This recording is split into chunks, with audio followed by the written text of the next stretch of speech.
डांटे नाम के एक आदमी को देखते हैं। आज सुबह जब वो उठा तो उसने देखा कि उसकी पत्नी 7 महीने की प्रेग्नेंट है। ये देखकर डांटे पागल सा हो गया। उसे समझ ही नहीं आया कि आखिर ये सब हो क्या रहा है, क्योंकि कल जब वो सोए थे उसके बर्थडे वाले दिन तो सब कुछ एकदम नॉर्मल था। उसने डेट चेक की तो पता चला कि 1 साल बीत चुका है, उसका अगला बर्थडे है आज। खैर उसे लगने लगा कि ये सब सिर्फ एक भ्रम है। वो ठंडे पानी से नहाया और फिर थोड़ी देर के लिए सो गया कि जब उठूंगा तो सब कुछ नॉर्मल होगा एकदम। कुछ देर सोने के बाद जब वो बेडरूम से बाहर आया, उसने खुशी से नोटिस किया कि एलिस का पेट तो गायब हो गया है। डांटे ने सोचा कि बढ़िया है, बस सपना था। उसने एलिस को सब कुछ बताया। एलिस हंसकर बोली कि बढ़िया है, सपना ही था, इतनी जल्दी दोबारा प्रेग्नेंट नहीं होना मुझे। तभी लिविंग रूम से एक बच्चे के रोने की आवाज सुनाई दी। धीरे धीरे पालने की तरफ जाते हुए डांटे ने एक छोटी सी बच्ची देखी। एलिस ने बच्ची को उठाया, मुस्कुराकर डांटे को हैप्पी बर्थडे कहा और बच्ची उसके हाथ में थमा दी। डांटे शॉक में आ गया कि 2 दिन के अंदर उसकी बेटी हो चुकी है। वो उसे दूर से अजीब से तरीके से पकड़कर खड़ा रहा, समझ नहीं पा रहा था कि क्या करे। लेकिन हमेशा से उसकी जिंदगी ऐसे फास्ट फॉरवर्ड में नहीं चल रही थी। कुछ समय पहले डांटे की जिंदगी बाकी सब की तरह एकदम नॉर्मल थी। हम उसे भागकर एक पार्टी में जाते हुए देखते हैं, क्योंकि नया साल शुरू होने से पहले वो अपनी मंगेतर तक पहुंचना चाहता था।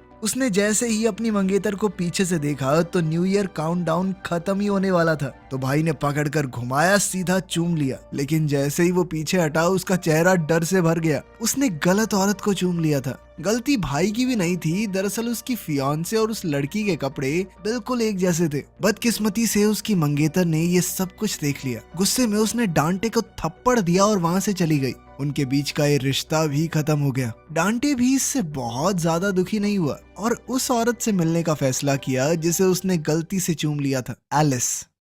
समय गुजरता गया। अब डांटे और एलिस साथ रहने लगे। फिर अक्टूबर 26, 2010 आया। आज डांटे का जन्मदिन है। एलिस ने एक सुंदर सा गाउन पहनकर उसे गाने और डांस के साथ जगाया। फिर उसके लिए बर्थडे पैनकेक्स बनाए। लेकिन डांटे खुश नहीं हुआ। उसे अब टेंशन हो रही थी, क्योंकि एलिस ने उसका अलार्म बंद कर दिया था और अब वो काम के लिए बहुत ज्यादा लेट हो गया है। डांटे ने जल्दी जल्दी कुछ खाया और भागकर घर से निकल गया। कंपनी में पहुंचकर उसे याद आया कि भाई आज तो एक बहुत जरूरी मीटिंग है, मैं तो पूरी तरह भूल गया। उस समय एलिस घर पर आराम से पेंटिंग बना रही थी। दोपहर के बाद उसने कपड़े बदले, एक खूबसूरत सी ड्रेस पहनी और दोस्तों के साथ मिलकर बर्थडे पार्टी की तैयारी शुरू कर दी। पूरे घर को सजाने लगी। तभी डांटे का फोन आया। उसने बताया कि काम के बाद मुझे एक बार पापा के पास जाना पड़ेगा। लंच के टाइम पे मीटिंग थी तो जा नहीं पाया। दरअसल डांटे ने वादा किया था कि वो जल्दी घर आ जाएगा। अपने पापा के घर पर डांटे ने एक डब्बा दिया जो उन्होंने मंगवाया था। बैठकर उनकी लंबी कहानियां सुनने का मन नहीं था, तो वो जल्दी से गुड बाय बोलकर निकल गया। वो घर वापस जाने ही वाला था कि तभी कारपेंटर का कॉल आया। बाथरूम का नया दरवाजा रेडी हो गया है, लेकिन अगर वो उसे आज नहीं ले गया तो फिर कई महीने रुकना पड़ेगा। अपनी छोटी गाड़ी में दरवाजे को फंसाना बहुत मुश्किल था, पर फिर भी वो जैसे तैसे दरवाजा लेकर घर की तरफ निकल पड़ा।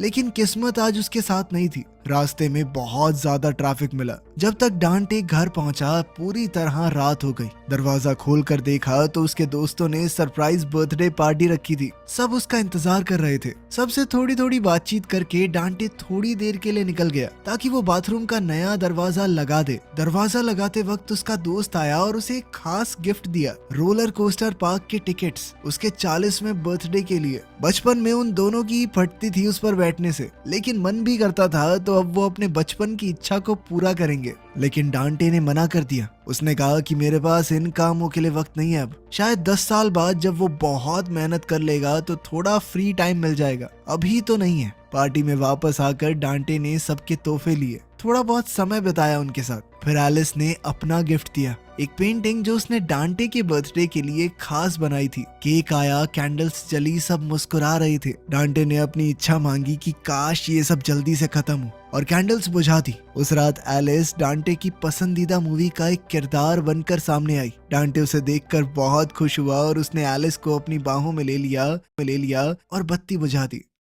अगली सुबह डांटे अलार्म से उठा। जब वो बेडरूम से निकल रहा था तो उसे आवाज आई कि एलिस बाथरूम में उल्टी कर रही है। डांटे को लगा कि शायद कल इसने ज्यादा पी ली होगी, इस वजह से हो रहा है। लेकिन जैसे ही वो लिविंग रूम में आया तो उसे कुछ अजीब सा महसूस हुआ। काफी सारा सामान तो उसने पहले कभी देखा ही नहीं। फिर कहानी वहीं पहुंच गई जहां से शुरुआत हुई थी। एक दिन में उसकी बीवी प्रेग्नेंट हुई और अगले ही दिन हाथ में बच्ची, जिसके बाद उसने चौंक कर पूछा कि नाम क्या रखा है हमने इसका। गैलाड्रियल। इतना भी नहीं याद। डांटे हैरान था, पर पता चला कि जब बच्ची पैदा हुई थी तब डांटे ने ही ये नाम रखा था। डांटे को लगा कि कुछ तो गलत हुआ है, उसका दिमाग खराब हो रहा था। वो डॉक्टर के पास गया कि कुछ तो गड़बड़